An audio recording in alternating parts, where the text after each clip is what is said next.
वहीं कुवैत में भी ईरान ने अटैक किया है। कुवैत में धमाकों की आवाज सुनाई दी है। कुवैत में इन हमलों के बाद एयर रेड सायरन भी बज रहे हैं।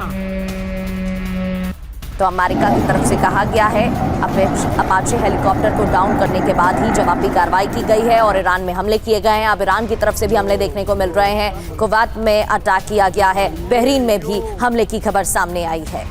और ब्लूमिंगटन यूएस से भरत बराई सर हमारे साथ जुड़े। भरत सर, क्या सब कुछ एक्सपेक्टेड लाइन पे ही बढ़ रहा है? क्या इस बात की आशंका थी कि आज नहीं तो कल देर सबेर इनका आमने सामने आना, फिर से लड़ना, ये होना ही था?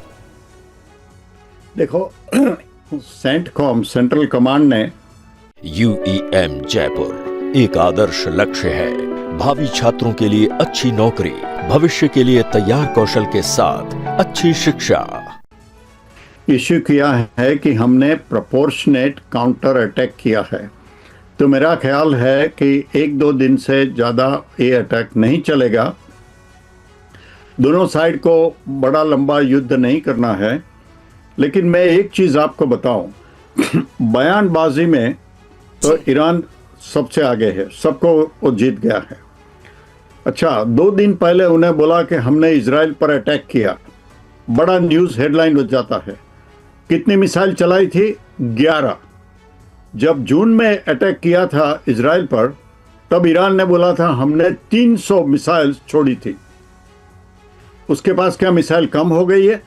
सिर्फ 11 मिसाइल उन्होंने किया था। हूथी ने बड़ा दावा किया कि हमने इजराइल पर अटैक किया है। क्या छोड़ा था हूथी ने? 1 मिसाइल छोड़ा था इजराइल पर। दूसरा सवाल है, मिसाइल तो आपने छोड़ी, लेकिन उससे नुकसान कितना हुआ? इजराइल ने तो बोला था हमने 11 बार मिसाइल सबको मार गिराया। आपको जो हवा में बताते हैं वो तो एक मिसाइल दूसरी मिसाइल के टक्कर लेती है, उसको मार गिराती है, उसका आवाज़ होता है।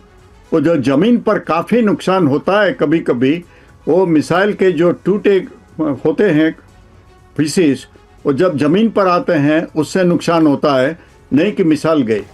अब ये ईरान बोल रहे हैं कि हमने 3 देशों में 21 ठिकानों पर हमला किया तो क्या किया? उन्होंने मिसाइल छोड़ा, लेकिन मिसाइल से नुकसान कितना हुआ? अगर निशान नहीं हुआ तो अपने लोगों को बुद्धू बनाने के लिए बोलता है हमने इतने ठिकानों पर किया। और ठीक है, वो बयानबाजी अपनी प्रजा को खुश करने के लिए कि हम जीत रहे हैं, लेकिन उसको नुकसान कितना होता है वो बताना है जी। तो मेरा ख्याल है कि ये बयानबाजी तो चलती रहेगी, लेकिन खास नुकसान तो होगा नहीं। हाँ, एक हेलीकॉप्टर जो पेट्रोलिंग कर रहा था उसको मार गिराया, लेकिन ईरानियन लोग तो बोलता है हमने तो नहीं मार गिराया है। तो मालूम नहीं है सत्य उसमें क्या है।